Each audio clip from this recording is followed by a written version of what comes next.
12 number मंत्र पढ़ा।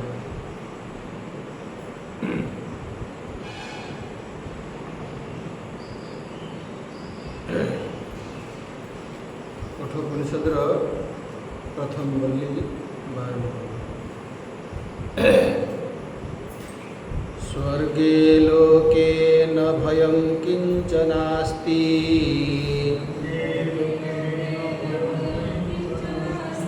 न तत्र त्वं न जरया बिभेति उभे तीर्त्वा असनाया पिपासे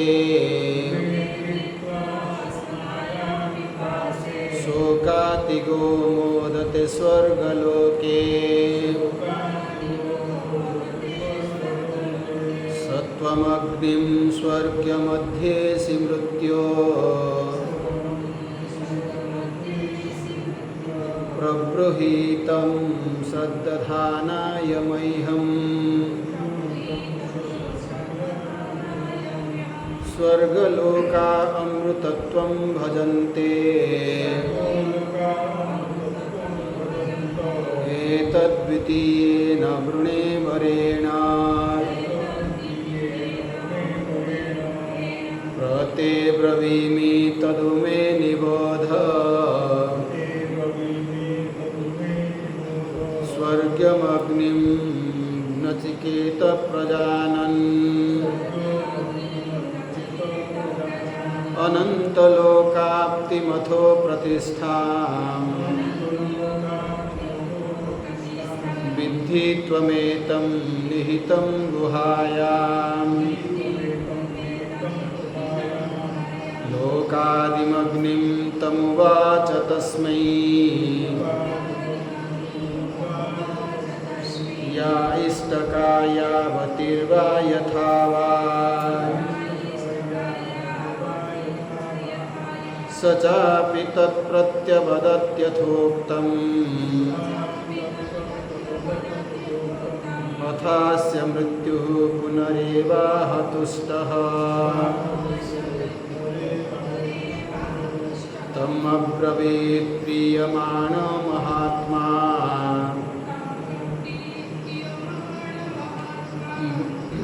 वरं तवेहाद्य ददामि भूयः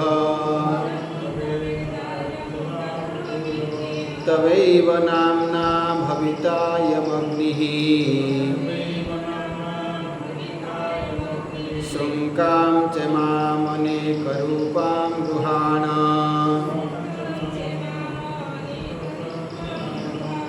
ऋणाचिकेतस्त्रिभिरेत्य सन्धिम् त्रिकर्मकृत्तरति जन्म मृत्यु ब्रह्मयज्ञं देवमीड्यं विदित्वा निचाये मां शान्तिमत्यन्तमेति तृणाचिकेतस्त्रिभिरेत्य सन्धिम् त्रिकर्मकृत्तरति जन्म मृत्यु ब्रह्मयज्ञं देवमीड्यं विदित्वा निचाये मां शान्तिमत्यन्तमेति निचाये मां शान्तिमत्यन्तमेति।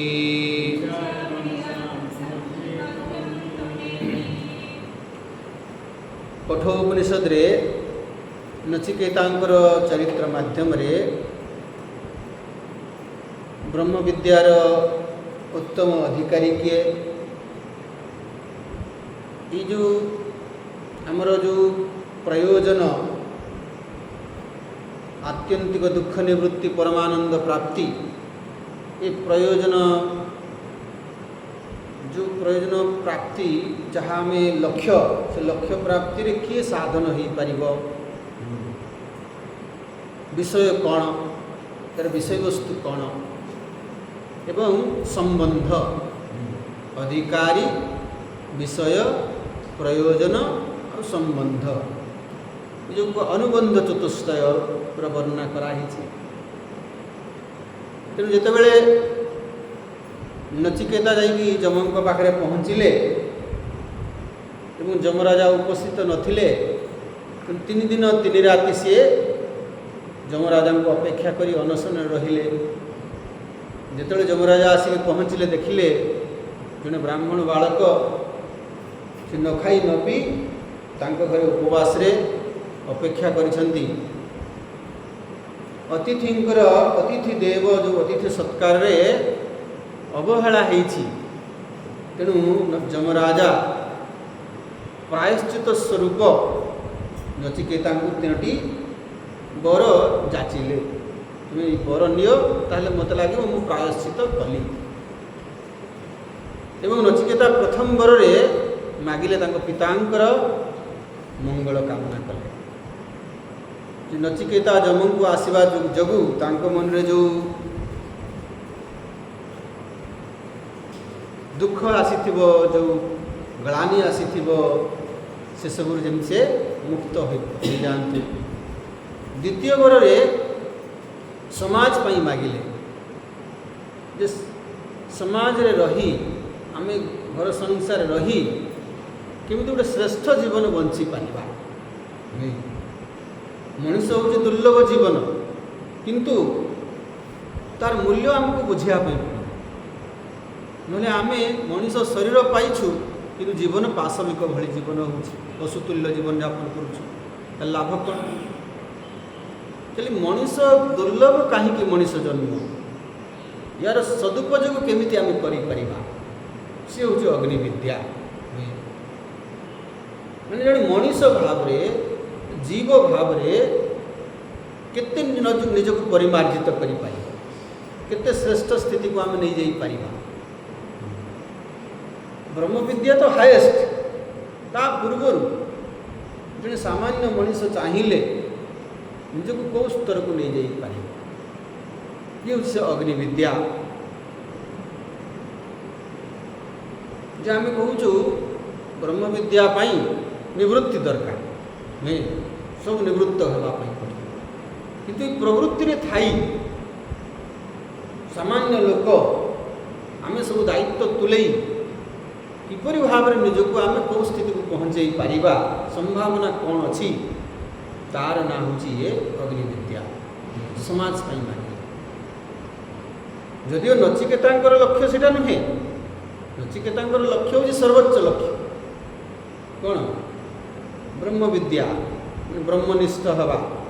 किंतु आरंभ आम से लक्ष्य कि आरंभ कौटू करवा जो आम अच्छू वर्तमान से आरंभ कर सामान्य आम संसारी सामान्य मनुष्य सामान्य आम जो सामाजिक व्यक्ति यू केमी आम आरंभ करवा आमर उत्कर्ष को आम प्राप्त हो पार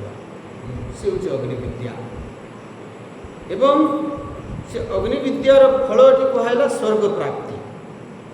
स्वर्ग प्राप्ति माने गोटे सुखर गोटे उच्चतर स्थिति। एवं जेहेतु आम जानू शास्त्र आम अध्ययन करवा वाला एतिकी तो आमर निश्चय टे ये सुख ये बाह्य ये ऊपर निर्भर करे ना। आपण पाखे केते धन अच्छी, आपण पाखे केते जनबल अच्छी, आपण पाखे केते तन बल अच्छी, तन जन धन या उपरे सुख निर्भर करे ना। ये निमित्त ही पाए कि सुख निर्भर करे कहा उपरे आम मन उपरे नुहे।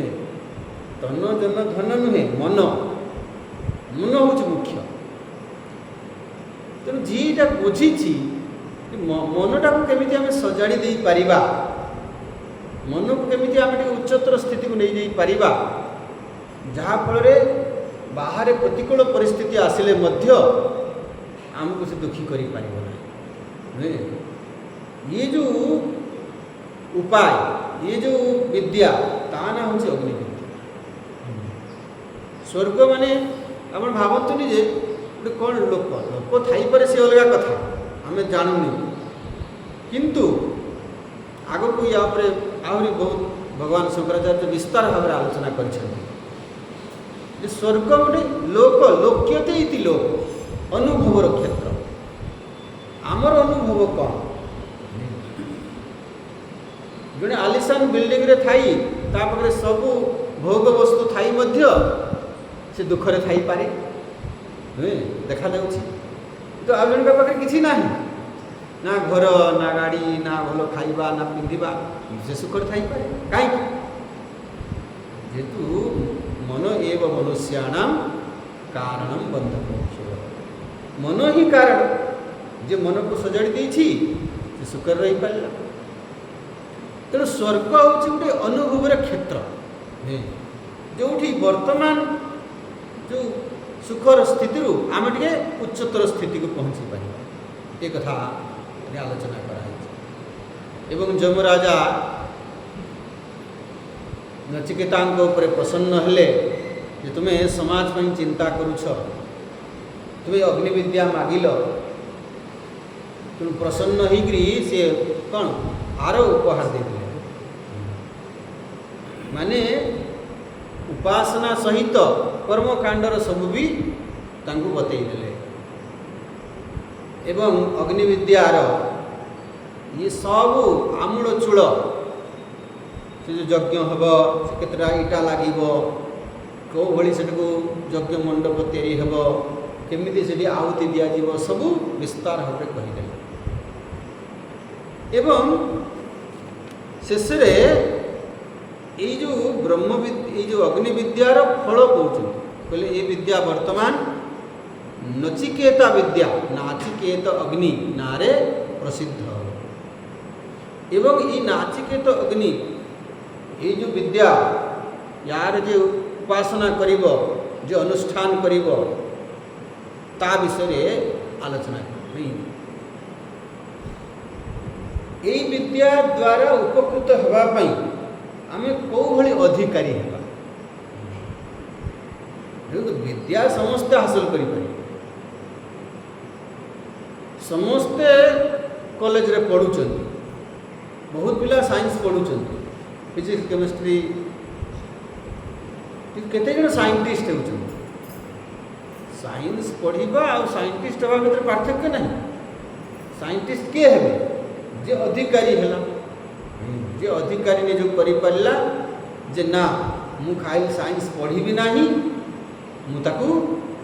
रिसर्च करी आ गभीर भाव में जानी से नुआ किसी बाहर करी ये जो मान मनोभाव नहीं कि जो मैंने जीवे से माने साइंटिस्ट नुहे से आम अनुष्ठान करूँ अग्निविद्या किंतु सफल केतबेले मिल सफलता केतबेले मिल जो अधिकारी ही कर अधिकारी किए एवं यहाँ कले फल कौन मिल प्रथम फलटा आगे हवा दरकार ताले किसी आम आग्रहटा बढ़ 17 नंबर मंत्र कह त्रिणाचिकेत त्रिभिरेत्य संधि त्रिकर्मकृत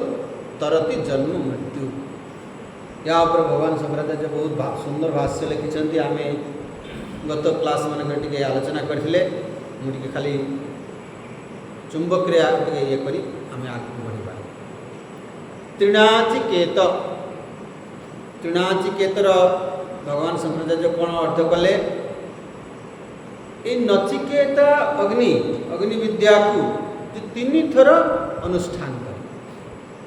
बा त्रिणाचिकेत शब्द उचित तद विज्ञान तद अध्ययन तद अनुष्ठानवान बा मैंने पढ़ुची टे सब आलोचना होता बोली त्रिणाचिकेत शब्दर अर्थ जे जड़े प्रथमे अग्निविद्या को भल भाव में जान इनफॉरमेशन भाव में जान आम भी अग्निविद्या जान नी कौन ए पढ़ुଛୁ मैंने जान यहाँ विज्ञान तापर तद अध्ययन अध्ययन माने निजे बुझापी चेष्टा कर निजे विचार करी निजे चिंतन करी आम ताकू क्लारिटी आम बुद्धि रे क्लारिटी आनिबा क्लियर हेबा जे एटा एया एया एवं सेटा कहा आधार इनफॉरमेशन आधार रे आम चिंतन करवा जहाँ डाटा मिली से डाटा आधार रे आम चिंतन करवा बुद्धि रे विचार करवा निष्कर्ष रे पहुँचवा तापर ताकू अनुष्ठान तापर ताकू काम रे लगेवा श्रवण मनन निदिध्यासन शुणा माने जानिले इनफॉरमेशन तापर ताकू अध्ययन करवा निजे बुझीबा चिंतन मनन करवा तापर निदिध्यासन माने प्रयोग करवा एटा हूँ त्रिणाचिकेत अर्थात आमे जोटा करूछु भी जहाँ भी आमे साधना रूप में करूछु ताकू आगे भल भाव जानिबा ता विषय इनफॉरमेशन प्राप्त करवा एवं ताकू भल भाव बुझीबा निजे तापर करवा किंतु आमे सामान्य भाव करूछु पूजा करूछु से पूजा कौन कहीं करा जाए केमिति करा जाबा उचित आम ता विषय इनफॉरमेशन आम पाखे अच्छी करुछु ना करुछु एकादशी करुछु ना करुछु सावित्री व्रत करुछु ना करुछु आगे जानिबा इनफॉरमेशन बुझीबा भल भाव यार मो जीवन में कौन उपयोगिता अच्छी एकादशी करिवार प्रयोजन कौन कहीं करवा कौन लाभ मिलिबो या भल भाव बुझी ता विषय रिसर्च करी ता विषय भल भाव चिंतन मनन करी तापर आम करवा ताहले हमको संपूर्ण लाभ मिले तेणु आम आगुरी भी आलोचना करते धर्मर दुईटा दिग गोटे फिलोसफी रिचुआल फिलोसफी को जानिबा रिचुआल करवा बहुत लोग जानती करती लाभ पाइबे बहुत लोग खाली करती किसी जानती ताहले भी लाभ मिले लाभ मिल केतेबेले एवं ज्ञात्वा कृतम कर्म जानिबा तापर करवा त्रिणाचिकेतर एटा यही उपाय रे जे नचिकेता अग्नि को कौन करे अनुष्ठान करे प्रयोग करे आउ त्रिभिरेत्य संधि ए तीनटा सहित संपर्क जोड़वा जे जोड़ी थिबो मन पड़े तीनटा टिके तीनटार तीनटा पूरा 9टा तामने है प्रथम तीनटा ये सेकेंड तीनटा थर्ड तीनटा मोर स्वामी जब मासे पर आप पचारे जे पाठ मन थी ना प्रथम हूँ त्रिभिरेत्य संधि मातृ पितृ आचार्य प्रथम संधि है माता पिता एवं आचार्य सहित तांकर जे अनुशासन रे रही बाल्य काल माता पिता अनुशासन रे तापरे गुरु अनुशासन आचार्य अनुशासन जो माने मास्टर को माड़ खाई नहीं डरी थे पाठ न पढ़ी गले माड़ हम भय टे थी ये जो मैंने अनुशासन रही थे से माने मनीष होती आजिकल छुआ मान भाई डर भय ना कि मनीष को तेणु जड़े जीवन में सफल होगापी प्रथम संधि प्रथम संपर्क यू आरंभ हम आम बाल्य काल गठन आरंभ हो से कौटू आरंभ हो प्रथम गुरु कहते किए माँ यू अनुशासन आरंभ यू शिक्षार आरंभ तापर सीना 5 वर्ष 7 वर्ष है गुरुकुल उपवित संस्कार है गुरुकुल तेणु प्रथम संधि है पिता माता आउ आचार्य गुरु यांकर अनुशासन जी रही द्वितीय ये है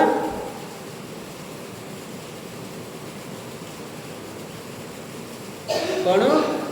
ना वेद स्मृति शिष्टैर्वा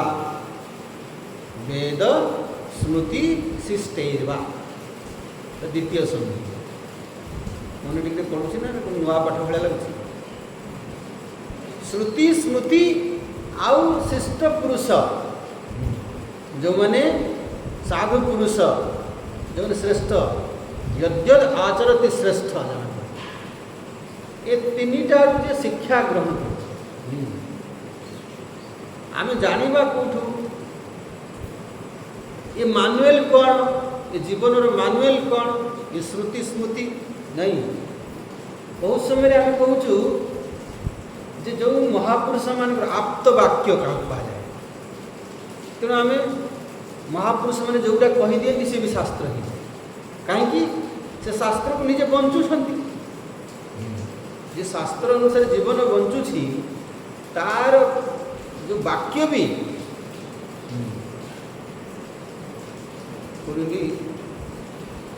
गुरुर्वाक्य मंत्र मूलम गुरुर्वाक्य गुरु जो वाक्य कहीदे से मंत्र हो आम श्रुतिर ये मंत्र बोली कहूँ कि जी स्वयं शास्त्र स्वरूप हो से जहाँ कहती से मंत्र तेणु महापुरुषों बाणी आम कह तेणु जी वेदरु श्रुतिरु तापर जुगोपयोगी स्मृति ग्रंथ से एवं शिष्ट पुरुष जो मैंने साधु पुरुष जो महापुरुष ये शिक्षा ग्रहण कर भाव में निजक बढ़ापी चेष्टा कर संपर्क या सहित जोड़ी आम कहवा मुझे शास्त्र पढ़ी नी मुझे सत्संग करी साधु लोक गण में बसी नी आपे आपे ब्रह्मज्ञान हो द्वितीय संधि कौन है वेद स्मृति शिष्टैर्वा शिष्ट मान शिष्ट पुरुष द्वितीय संधि गला तृतीय संधि है प्रत्यक्ष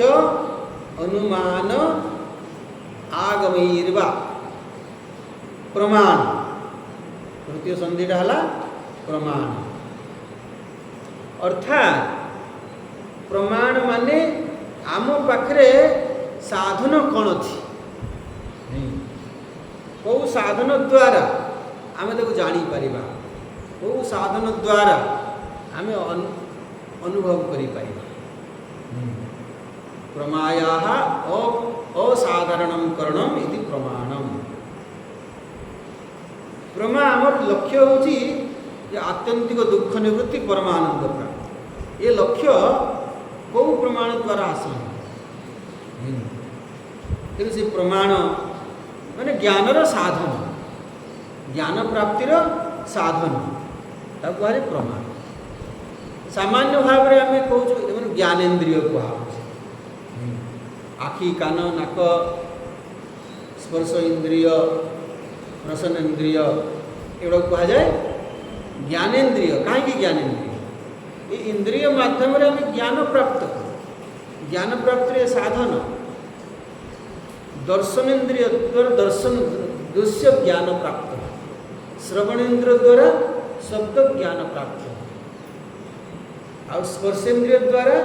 स्पर्श ज्ञान प्राप्त रसनेन्द्रिय द्वारा स्वाद स्वाद और ज्ञान प्राप्त ज्ञान प्राप्तिर साधन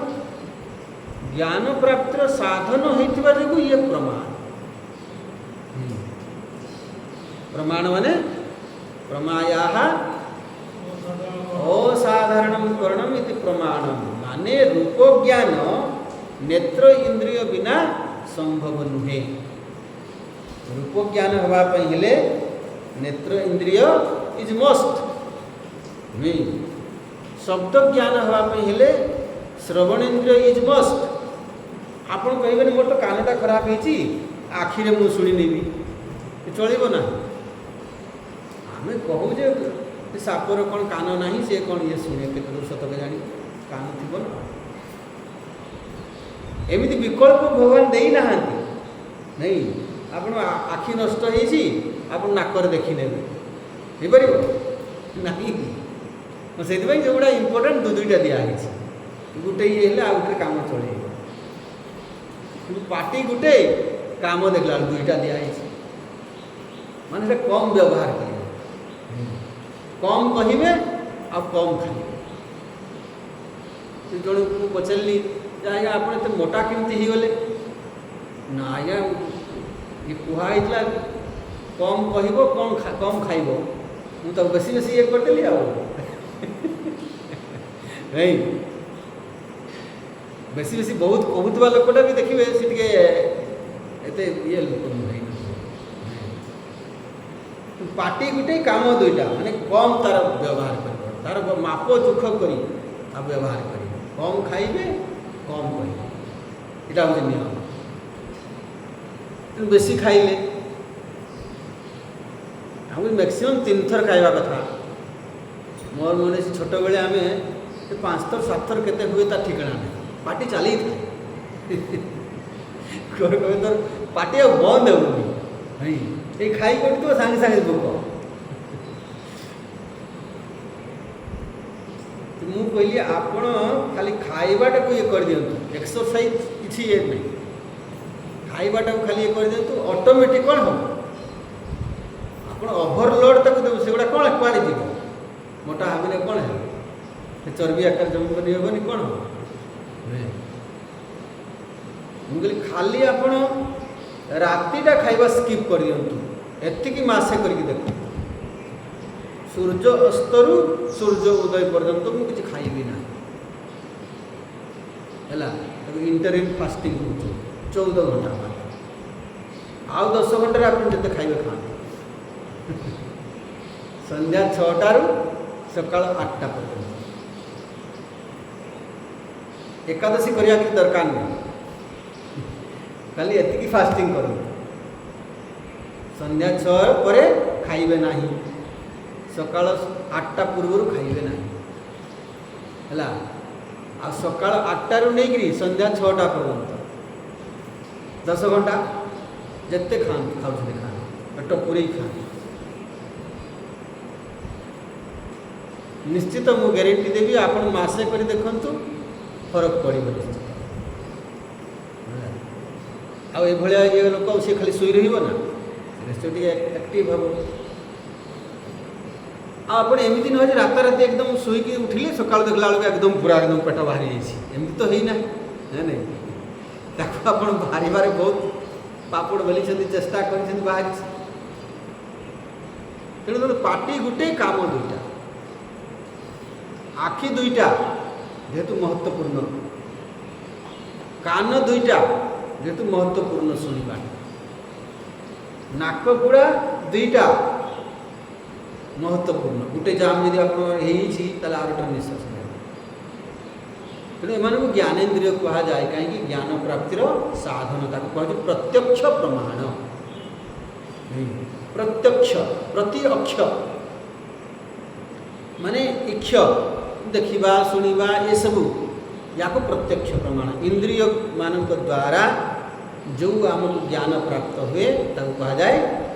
प्रत्यक्ष प्रमाण किंतु ये भी तार सीमित सीमा अच्छी ता सीमार अधिक आम ज्ञान प्राप्त कर प्रत्यक्ष गोटे सीमा अच्छी आप एति दूर जिनस ताठू अधिका देखिपारे ना एति डेसिबल रु ताठू अधिका ये कम ये शुभ ना तार लिमिटेशन अच्छी तेणु प्रत्यक्ष माने सफिशिएंट प्रमाण नुहे सब किसी जानी हेबो नाही इंद्रिय द्वारा नुहे अतीन्द्रिय विषय वेद प्रमाण जोड़ा इंद्रिय ग्राह्य नुह से अनुमान प्रमाण प्रत्यक्ष परे अनुमान अनुमान माने जो कि बुद्धिर साहाय्य बौद्धिक ज्ञान को अनुमान प्रमाण एवं तापाई भी आधार हूँ प्रत्यक्ष प्रत्यक्ष आधार रे विचार द्वारा जो आमको ज्ञान प्राप्त हुए कह जाए अनुमान प्रमाण माने विचार कले पेनसिलटा काच ग्लास रे पानी रे रखी बुड़े रखीदे बंका दिशे किंतु वास्तव में बंका न था यहाँ आम केम जाने बुद्धि द्वारा विचार द्वारा जाने विज्ञान वैज्ञानिक कारण द्वारा जानिले ये वैज्ञानिक कारण गुटा देखा जाए नहीं बुझिले जानिले सूर्य उदय होउछंती अस्त होउछंती देखा जाए नहीं किंतु जिते आम विज्ञान पढ़िले विज्ञान को जानिले बुझिले सेतेबेले एटा जानिले जे ना एटा सत्य नुहे। सूर्यंकर उदय अस्त नाही, सूर्य स्थिर, पृथ्वी घूरुछि। एटा केम जानि? एटा विज्ञान को जतले बुझिले आमे सेतेबेले जानिले। सामान्य लोक जो मैंने विज्ञान पढ़ना से कौन भावुँ सूर्य उदय हो अस्त हो सत ताको कहे अनुमान प्रमाण। अनुमान प्रमाण पर भी प्रत्यक्ष आधार दरकार। जोटी प्रत्यक्ष अनुमान बुद्धिर भी सीमा शेष हो जाए सेठी कहते आगम प्रमाण। आगम माने श्रुति प्रमाण, वेद प्रमाण, जहाँ को आम शब्द प्रमाण बोलते, अलौकिक शब्द प्रमाण। ये आधार में आम अर्थात ज्ञान प्राप्तिर जो साधन आम पाखे अच्छी जीए ए साधन को ठीक भाव उपयोग करिछि। प्रत्यक्ष ये को आम भी प्रत्यक्ष द्वारा ज्ञान प्राप्ति कलु, शिखिलु, जीवन में देखिकी शिखिलु, शुणिकी शिखिलु, चाखिकी शिखिलु, शिखिलु कि नहीं? लोक टेस्ट कले एटा केमिति हेछि तरकारीटा सी कौन करना जड़े रोसई करुच्ची है सी लुण पकई कि नहीं टेस्ट करने चामच टे आनला है चामच टे आनला चामच टेस्ट कला टे अलणा लगुच लुण पकईदेला है पकईला आउ थे टेस्ट माने कौन से चामच जो धरी से आउ थे टेस्ट करला कहला नहीं अलणा लगुच आउ थे पकईदेला पुणी से चामच से आउ से तरकारी आउ नेबुन से चामच धरी से पुणी टेस्ट कला टे अलणा लगुच आउ लुण पकईदेला बोला अरे एत लुण पकईली हेउनी कहीं तार मन पड़ा जे अरे लुण पकईला तापर से कढ़ाड़ू तो नहीं टेस्ट करी कौन टेस्ट कर चामच जो धरी तापर जो से टेस्ट करमती लगी माने मेंचे खंडे से लुण पकई सारा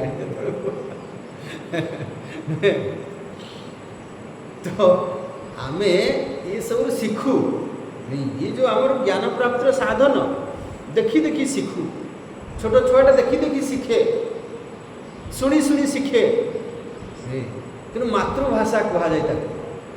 जोटा शुणे से शिखी यद्यद आचरती श्रेष्ठ तत्तद एव इतर जन।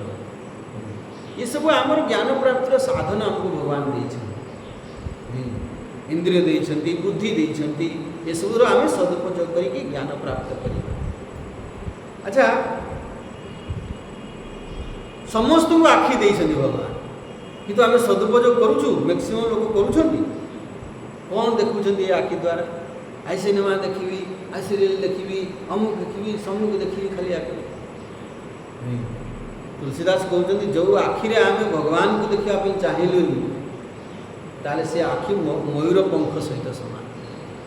मयूर पंखरी भी आखि भाया दिसे से भाया आप किसी मूल्य ना। कान में आम खाली शुणु आजिकल पिला से गुंजी देकर कान में खाली गीत एमती शुणुंट जे रास्तार आप गाड़ी मोटर हर्न में शुभ एत साउंड देखे कान भाई भाई कर लगे लगे धीरे धीरे कान ये सब ये आम तार सदुपयोग करुछु जो ज्ञान प्राप्त करने भगवान आमको देइछन्ति करुछु आम करूना कि जीए यही संधि माने ए सहित जोड़ी ही जो आमको साधन जो मिली ता द्वारा आम ठीक सठिक ज्ञान प्राप्ति करने चेष्टा करुछु ताहले नहीं कि जड़े कौन हम ये विद्यापी अधिकारी हो पारे त्रिभिरेत्य संधि बुझले। प्रथम संधि है पिता माता आचार्य, द्वितीय संधि है नहीं वेद स्मृति शिष्टैर्वा ये द्वितीय वेद स्मृति शिष्टैर्वा। तृतीय है प्रत्यक्ष अनुमान आगम प्रमाण। आगम माने श्रुति व वेद प्रमाण। ए तीनटा सहित जे संपर्क रखी बाल्य काल रे पिता माता आचार्य ये रही अनुशासन जे रही जे वेद श्रुति स्मृति आउ सत्पुरुष मानकर संग लाभ करिछि, वेद अध्ययन करिछि नहीं, स्मृति ग्रंथ अध्ययन करिछि एवं केवल अध्ययन नुहे जो माने ताको जीवन में पालन करुछंती तांकर से सानिध्य लाभ करिछि, सेमानकर अनुभूति शिखा हम चेष्टा कर। एवं ये जो भगवान हमको ज्ञान प्राप्ति पर साधन देछंती प्रत्यक्ष अनुमान एवं आगम प्रमाण ये तीनटा सहित भी जी जोड़ी भली संधि तीन संधि सहित संधि माने जोड़वा नहीं संपर्क रखा आमर ये सब सहित संपर्क ना आमर आउ कुआड़े संपर्क नहीं आम से कौन देखिलु कौन शुणिलु कौन ये ना केमी धन खाली उपार्जन हो केमी बड़ लोक हेबी केमी मत पावर पोजिशन ये सब प्राप्त हो ताले आम यार सदुपयोग करुछु यही भाव रे त्रिभिरेत्य संधिन तापर कहले त्रिकर्मकृत एवं जीवन यापन समय रे तीनटा कर्म कौन आज्य अध्ययन दानानाम कर्ता यही जे त्रिकर्म ये तीनटा काम को जे करिवो कौन करिवो आज्य सॉरी इज्य इज्य अध्ययन दान इज्य माने यज्ञ करिवा यज्ञ करिबा अध्ययन करिबा दान करिबा तो अर्थात ये जो कहाई त्रिकर्मकृत जे आमे कौन करिबा दैवी गुण संपन्न हवा आमे स्वधर्म पालन करिबा आमे धर्म पालन करिबा धार्मिक कर्म करिबा जोटा निषिद्ध कर्म को त्याग करिबा शास्त्र विधि कर्म को अनुष्ठान करिबा गीतारे कौन कहले जे कर्मण ह्यपि बोद्धव्यम बोद्धव्यम च विकर्मण अकर्मणश्च बोद्धव्यम गहना कर्मणा गति कर्म को जानिबा कर्म को करिबा विकर्म को जानिबा विकर्म को त्याग करिबा एवं जेकि अकर्म स्थिति पहुँचवा जी यही भाव रे विवेक पूर्वक शास्त्र विहित कर्मराचरण यज्ञ दान तप कर्म न त्याज्यम यज्ञ दान तप ये सब को त्याग करिबा उचित नुहे तामाने प्रथमे आमे ये जो नाचिकेत अग्नि अग्नि विद्या को भल भाव रे बुझिबा जानिबा बुझिबा एवं ताकू अनुष्ठान करिबा माने ताकू जीवन में प्रयोग करिबा एवं तापई एभଳି निजको प्रस्तुत करिबा त्रिसंधि में एवं यही विद्या को अनुष्ठान करथबा समय रे को जीवन शैली आम ग्रहण करिबा को भली जीवन यापन शैली आम ग्रहण करिबा कोटा करिबी कोटा करिबी ना विधि निषेधात्मक शास्त्र एटा विधि एटा निषेध निषिद्ध कर्म को त्याग करिबा और शास्त्र विहित कर्म करिबा एटा होची यज्ञ अध्ययन दान तीनटा निश्चय कर्म तीनटा खाली कहुई जेते शास्त्र विहित कर्म को करिबा एई भली जो माने निजको अधिकारी करंती से माने ये जो अग्नि विद्या द्वारा उपकृत हो पार आम समस्ते अनुष्ठान करिपरिबा किंतु हाएस्ट फल क्या मिल जे अधिकारी होगी अच्छा ताले कौन फल मिलिबो एडी परे कहाउछि ब्रह्मयज्ञम देवमीड्यम विदित्वा निचायेमां शांतिमत्यंतमेति ता पूर्वर कहला त्रिकर्मकृत तरति जन्म मृत्यु जी यही भली ये अग्नि विद्यार अनुष्ठान करे ताले जन्म मृत्यु से तरी जाए जन्म मृत्यु तरी जाए अर्थ कौन मृत्यु भय तार रुहे ना जो मैंने भक्त हो गले मृत्यु भय रुहे प्रहलाद मृत्यु भय ना कहीं मु सर्वशक्तिमान भगवान को शरण रे आश्रय रे अच्छी जी जन्म देवा वाला जी मारिबा वाला मु तांको ये रे अच्छी तांको सुरक्षा रे अच्छी तले मोर भय करे कोन अछि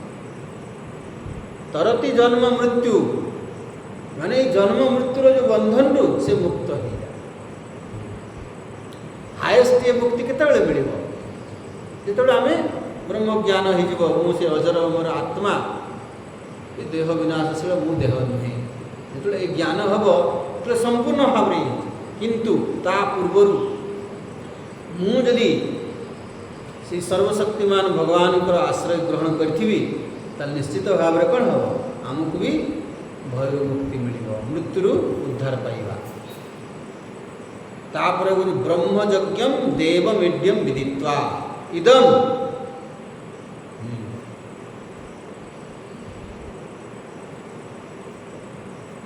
ब्रह्मयज्ञम से ब्रह्मयज्ञ को जाने ब्रह्मयज्ञम ब्रह्मज ब्रह्मज शब्द अर्थ कौन आम करते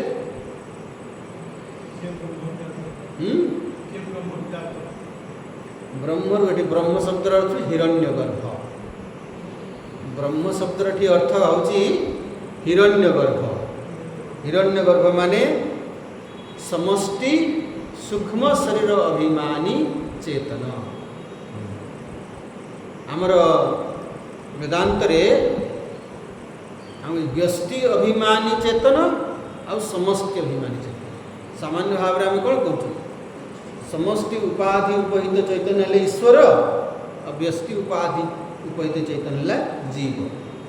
ये तीन टा लेवल तक बुझा दरकार स्थूल सूक्ष्म कारण स्थूल सूक्ष्म कारण समष्टि कारण उपाधि उपहित चैतन्य है ईश्वर समष्टि सूक्ष्म उपाधि उपहित चैतन्य है हिरण्यगर्भ समष्टि स्थूल उपाधि उपहित चैतन्य है विराट है ईश्वर हिरण्यगर्भ विराट कारण सूक्ष्म स्थूल मनला कारण समष्टि कारण उपाधि उपहित चैतन्य है समष्टि कारण उपाधि उपहित चैतन्य है ईश्वर समष्टि सूक्ष्म उपाधि उपहित चैतन्य है हिरण्यगर्भ समष्टि स्थूल उपाधि उपहित चैतन्य है विराट है आदि मनला ईश्वर हिरण्यगर्भ विराट टोटाल माइंड आम कह सूक्ष्म शरीर टोटाल माइंड से ही भली व्यष्टि व्यष्टि कहची प्राज्ञ तैजस विश्व है समस्त व्यष्टि कारण शरीर उपहित चैतन्य है कौन प्राज्ञ है प्राज्ञ कौन समष्टि सॉरी व्यष्टि कारण शरीर उपहित चैतन्य से समष्टि गला समष्टि ईश्वर ईश्वर हिरण्यगर्भ विराट व्यष्टि रे आम जो व्यष्टि इंडिविजुअल व्यष्टि कारण उपाधि उपहित चैतन्य है प्राज्ञ आ व्यष्टि सूक्ष्म शरीर उपाधि है उपहित चैतन्य है तैजस आ व्यष्टि स्थूल उपाधि उपहित चैतन्य है विश्व विश्व तैजस प्राज्ञ विराट हिरण्यगर्भ ईश्वर छटा जिन मन लेवा गोटे समष्टि आ गोटे व्यष्टि है कारण सूक्ष्म स्थूल है समष्टि रे कारण सूक्ष्म स्थूल है कौन ईश्वर हिरण्यगर्भ विराट से व्यष्टि रे कारण सूक्ष्म स्थूल है कौन प्राज्ञ तैजस विश्व ये छटा जिन मात्र केते केते पाठ मन रखिकी आप परीक्षा देके पास होके आसे ଆଚାର୍ଯ୍ୟ ବାବୁ ଏଇ 6ଟା ଜିନିଷ ମନେ ରଖିବା କ'ଣ କଷ୍ଟ?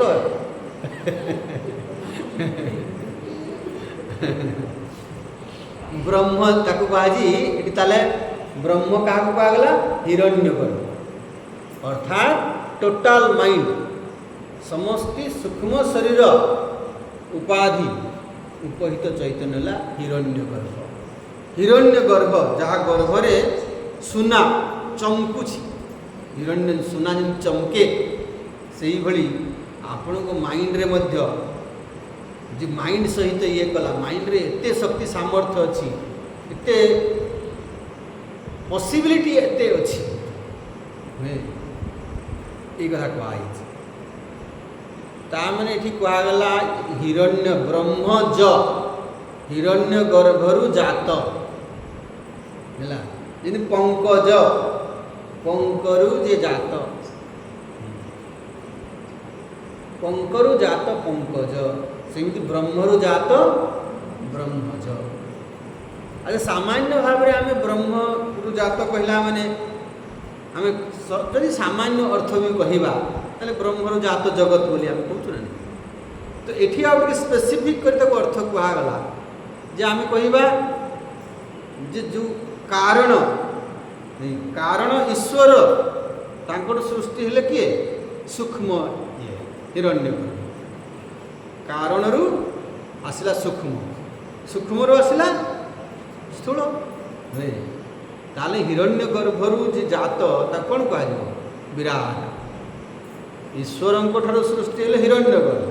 ହିରଣ୍ୟଗର୍ଭରୁ ସୃଷ୍ଟି ହେଲେ ବିରାଟ। ତାମାନେ ବିରାଟ, ଅର୍ଜୁନ ଯେଉଁ ବିରାଟ ରୂପ ଦେଖିଲେ, ବିଶ୍ୱ ରୂପ ଦେଖିଲେ,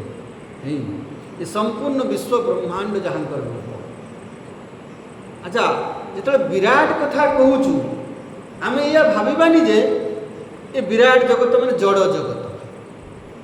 ହେଲା। ଯେମିତି ଆମେ ଯେତେବେଳେ ସ୍ଥୂଳ ଶରୀର କହୁଛୁ ସେତେବେଳେ ଜଡ଼ ବୋଲି କହୁଛୁ। ବ୍ୟଷ୍ଟି ଇଏରେ ଯେତେବେଳେ ଆମେ ସ୍ଥୂଳ ଶରୀର ବୋଲି କହୁଛୁ ସେତେବେଳେ ଜଡ଼ ବୋଲି କହୁଛୁ ନାଇଁ। ଏ ସ୍ଥୂଳ ଶରୀର ଅଭିମାନୀ, ସ୍ଥୂଳ ଶରୀର ସହିତ ଯେଉଁ ତାଦାତ୍ମ୍ୟ ହେଇଛି ଚୈତନ୍ୟର, ତାକୁ କୁହାହେଉଛି ବ୍ୟଷ୍ଟି ବିଶ୍ୱ। ଖାଲି ସ୍ଥୂଳ ଶରୀରଟାକୁ କୁହାହେଉ ନାହିଁ, ଚେତନ ଯୋଡ଼ିକି ଅଛି। ଯେତେବେଳେ ବିରାଟ କଥା କହୁଛୁ ଆମେ, ଏ ଖାଲି ସ୍ଥୂଳ ଜଗତ ନୁହେଁ, ସିଏ କ'ଣ? ଚେତନ ସହିତ ଯୋଡ଼ିକି। ଅର୍ଜୁନ ଭଗବାନଙ୍କର ବିଶ୍ୱରୂପ ଦେଖିଲେ, ଅର୍ଥାତ୍ ଏଇ ଜଡ଼ ଇଏଟାକୁ ଖାଲି ଦେଖିଲେ କି ନା ସେଟା ଚେତନ ଦେଖିଲେ? ମାନେ ଜୀବନ୍ତ। ତେଣୁ ଆମେ ସେଇଭଳି ଯେତେବେଳେ ବିରାଟ କହୁଛୁ, ଜଗତ କହୁଛୁ, ତାକୁ ଆମେ ଭାବିବାନି ଯେ ଏଇଟା ତ ଜଡ଼ଟା, ନା ଇଏ ମଧ୍ୟ ଜୀବନ୍ତ। ପଥରଟାକୁ ଦେଖି ଭାବାନି, ସେଥିପାଇଁ ଆମ ପଥରଟାକୁ ହିଁ ପୂଜା କରାଯାଏ। ମାନେ ପଥରଟା ବି ସେଟା ଭଗବାନଙ୍କର ସେ ବିରାଟ ରୂପର ଗୋଟେ ଅଂଶ ବିଶେଷ। ଯେତେବେଳେ ଆପଣଙ୍କର ସ୍ଥୂଳ ଶରୀର କୁହାହେଉଛି ସେତେବେଳେ ଆପଣ କଳ୍ପନା ଭାବୁଛନ୍ତି କି ନା ଏଇଟା ଜଡ଼ଟା ଏଇ କାଠ ପଥର ଭଳିଆ? ମାନେ ସେଇଭଳି ଯେତେବେଳେ ଠାକୁରଙ୍କୁ ଆମେ ଦେଖୁଛୁ ଆମେ କ'ଣ ଭାବି ପାଉଛୁ? ଏ ଠାକୁର ଖାଲି ଦାରୁ ନୁହଁ, ଦାରୁ ବ୍ରହ୍ମ। ତେଣୁ ତାଙ୍କୁ ବି ଜ୍ୱର ହୁଏ। ମୁଁ ଭାବୁଥିଲି ଅଣସର ଘରେ ରଖନ୍ତି ମାନେ ସେଇଠି ତାଙ୍କୁ କେହି ଲୋକ ଦେଖିବା ପାଇଁ ଯିବେନି। ନା, ତାଙ୍କ ସ୍ୱତନ୍ତ୍ର ଘର ଅଛି, ବିଛଣା ଅଛି, ନେଇକି ଶୁଆନ୍ତି। ଯେମିତି ଆମେ ଜ୍ୱର ହେଲେ ଆମେ ଯାଇକି ବିଶ୍ରାମ କରୁ, ଆମର ସେବା ଶୁଶ୍ରୂଷା ହୁଏ, ଆମର ଯେମିତି ଔଷଧ ଆମକୁ ଖାଇବା ପାଇଁ ଦିଆଯାଏ, ତାଙ୍କୁ ବି ସବୁ କରାଯାଏ। ତେଣୁ ଯେଉଁମାନେ କରୁଛନ୍ତି ସେ ଭାବୁଥିବେ ଏଇଟା କାଠ ପଥରଟା, ହଁ ଟିକେ ବେଶୀ ଦେଇଦେଲେ କି କ'ଣ ଦେଇଦେଲେ କ'ଣ କିଛି ଫରକ ପଡ଼ୁଛି, ଏମିତି ଭାବିକି କରୁଥିବେ। ଯେଉଁମାନେ ବି ସେଠି ସେବାରେ ଇଏ ଥିବେ ସେମିତି ଭାବି କରୁଥିବେ ନା ଟିକେ ଟିକେ ଟିକେ ନା ଟିକେ ଭାବନା ରହୁଥିବ ନା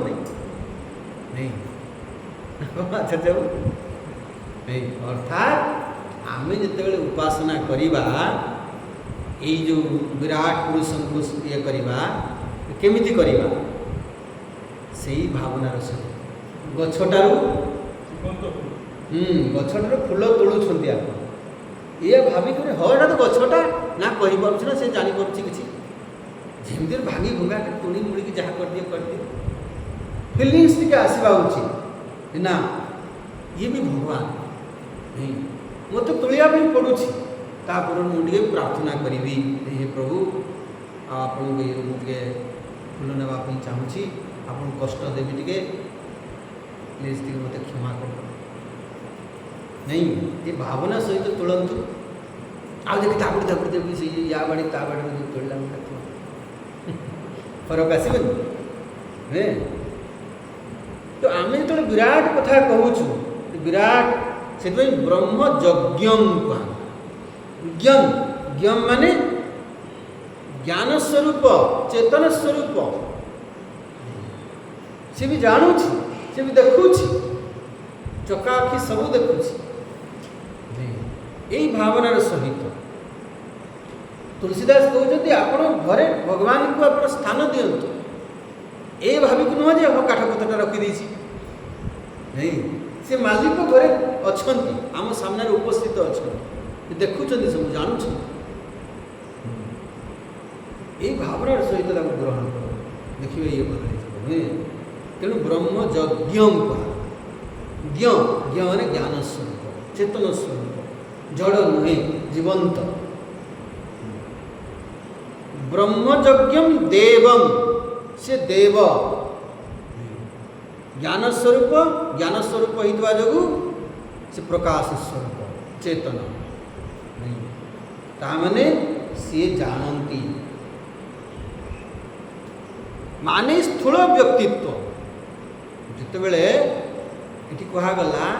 ଯେ କାହାର ଉପାସନା କଥା ଏଠି କୁହାଯାଇଛି, ଏ ଯେଉଁ ଅଗ୍ନି ବିଦ୍ୟାରେ ଉପାସ୍ୟ କିଏ? ଯେ ସଗୁଣ ଭଗବାନ।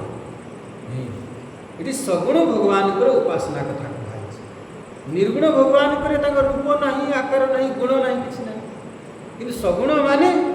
ରୂପ ଅଛି, ଗୁଣ ଅଛି। ସଗୁଣ ମାନେ ଏଠି ଦୁଇଟା ଯାକ କହିବ, ସଗୁଣ ନିରାକାର ଆଉ ସଗୁଣ ସାକାର। ତାଙ୍କୁ ଏଠି ବ୍ରହ୍ମଯଜ୍ଞ, ସିଏ ହିଁ ତାଙ୍କୁ ଆମେ କ'ଣ କରିବା? ଉପାସନା କରିବା। ମାନେ ଏଠି ଉପାସ୍ୟ କିଏ? ଅଗ୍ନି ବିଦ୍ୟାରେ ଉପାସ୍ୟ କିଏ? ସଗୁଣ ଭଗବାନ। ପୂର୍ବରୁ ବି ଆମେ ଆଲୋଚନା କରିଥିଲେ ସଗୁଣ ଭଗବାନଙ୍କର ଉପାସନା। ତାଙ୍କୁ କେମିତି ରୂପରେ ଜାଣିବା? ସେ ହିରଣ୍ୟ ଗର୍ଭରୁ ଜାତ, ସ୍ଥୂଳ ରୂପ। ହିରଣ୍ୟ ଗର୍ଭ ମାନେ ଖାଲି ସୂକ୍ଷ୍ମ ହେଲା, ସେ ସୂକ୍ଷ୍ମ ଖାଲି ନୁହଁ, ସ୍ଥୂଳ ରୂପରେ ଆମେ ଦେଖିବା, ତାଙ୍କୁ ଛୁଇଁବା, ତାଙ୍କ ସହିତ ବ୍ୟବହାର କରିବା। କିନ୍ତୁ ଜାଣିବା କ'ଣ? ଜାଣିବା ସେ ଈଶ୍ୱର ହିଁ ସ୍ଥୂଳ ରୂପ ଧାରଣ କରିଛନ୍ତି। ସିଏ ହିଁ ଗଛ ରୂପରେ ଆସିଛନ୍ତି, ସିଏ ହିଁ ଏ ଫେନ୍, ଇଟା, ମାଟି, ବାଲି, ଗୁଡ଼ି ସବୁ ରୂପରେ ହେଇଛନ୍ତି। এইଭଳି ଭାବରେ ଜାଣିବା, ବିଦିତ୍ୱା, এইଭଳି ଭାବରେ ଆମେ ସେ ଉପାସ୍ୟକୁ ଜାଣିବା। ଏବଂ ସେ କିଏ? ଇଡ୍ୟମ୍। ଇଡ୍ୟମ୍ ମାନେ ସ୍ତୁତ୍ୟମ୍, ଯେ ସ୍ତୁତିର ଯୋଗ୍ୟ, ଯେ ଶ୍ରେଷ୍ଠ, ଯେ ମହାନ। এইଭଳି ତାଙ୍କୁ ଆମେ ଜାଣି, ବିଦିତ୍ୱା, ପଠିତ୍ୱା, ଗତ୍ୱା, এইଭଳି ପଢ଼ି, এইଭଳି ଯାଇ, এইଭଳି ଜାଣି, ଯଦି এইଭଳି ଆମେ ଜାଣିଲେ ନିଚାୟେମାଂ ଶାନ୍ତିମତ୍ୟନ୍ତମେତି। ନିଚାୟ ଶବ୍ଦର ଏଠି କଲେ ଦୃଷ୍ଟ୍ୱା। ନିଚାୟ ଶବ୍ଦର ଏଠି ଭଗବାନ ଶବ୍ଦର ଅର୍ଥ କରିଛନ୍ତି ଦୃଷ୍ଟ୍ୱା। এইଭଳି ଦେଖିଲେ, ଜାଣିବା ମାନେ କ'ଣ? ଜାଣିବା ମାନେ ଖାଲି ଆପଣ ବୌଦ୍ଧିକ ଭାବରେ ଜାଣିଗଲେ ସେତିକି ହେବ ନାହିଁ, ସେଇ ଅନୁସାରେ ଦୃଷ୍ଟି ଆମର ହେବା ଦରକାର। ନିଚାୟ ମାନେ ଦୃଷ୍ଟି। ଆମେ ଯେତେବେଳେ ଜୀବନଯାପନ କରୁଛୁ, କେଉଁ ଦୃଷ୍ଟି ନେଇକରି ଆମେ ଜଗତ ସହିତ ସମ୍ପର୍କ ଯୋଡ଼ୁଛୁ? ଆମ ଦୃଷ୍ଟି କ'ଣ? ଫୁଲଟାକୁ ଦେଖିକି ଆମ ଭିତରେ କ'ଣ ଦୃଷ୍ଟି ଆସୁଛି?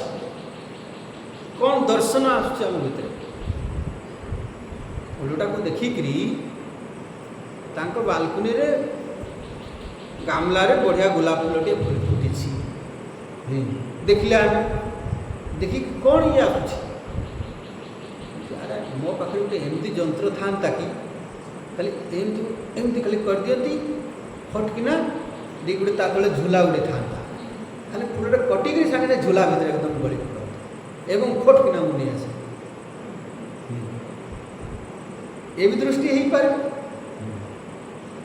आउ गुलाब फुलटा देखिए से भगवान भी मन पकई पारे कि सुंदर भगवान एक सृष्टि है कि तो आमर दृष्टि कौन निचाय माने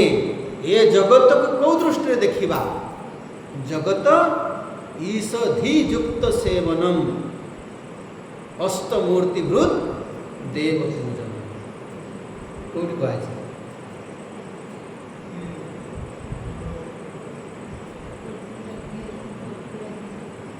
कौटी कह जगत ईषधि युक्त सेवनम अष्टमूर्तिभृत देव पूजन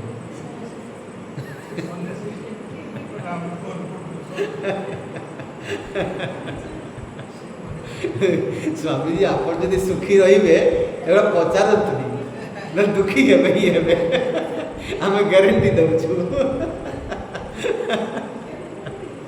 उपदेश सार रमण महर्षि ये तो नर्सरी पाठ गुड़ाक जगत ईषधि युक्त सेवन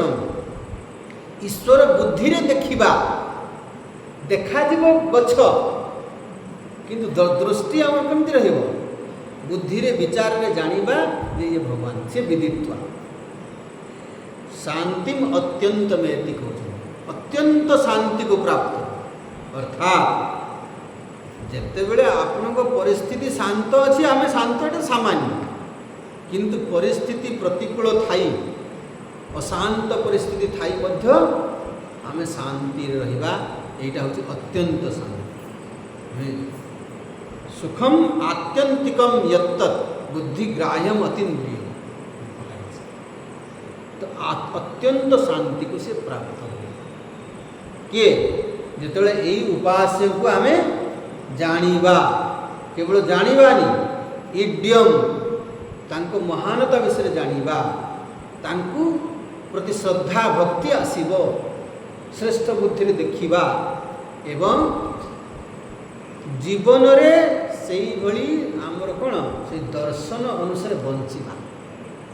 जहाँ हम जानिले जहाँ देखिले जहाँ ज्ञान हैला सेही अनुसार निचाय इमाम निचाय शब्द अर्थ कौन गले दृष्टवा आमर दृष्टि कौन से भली हवा देखो बहुत समय रे आमे जहाँ पढ़ुचु आमे जहाँ जानुचु से अनुसार आमर दृष्टिकोण हो पारुछि बहुत समय तो जी ये करी पारिबो जहाँ आमे सुनिले जहाँ पढ़िले जहाँ बुझिले सही अनुसार सही दृष्टिकोण अनुसार आमे बंची पारिबा ताहाले कहउछन्ति अत्यंतम शांति एति अत्यंत शांति को से प्राप्त माने सी केबे अशांत हेब नाही अशांत हेबनी दुखी हेब नाही बाहर प्रतिकूल परिस्थिति आसीबो किंतु से दुखी हेब नाही काहे मन अशांत हो ना दुखी हेबा पई हेले मन अशांत हो जदि आपण मन को अशांत होगापी देना ताल दुखी है यही भाव ठीक कहगला टी आसंता काली आउ टे या करके आम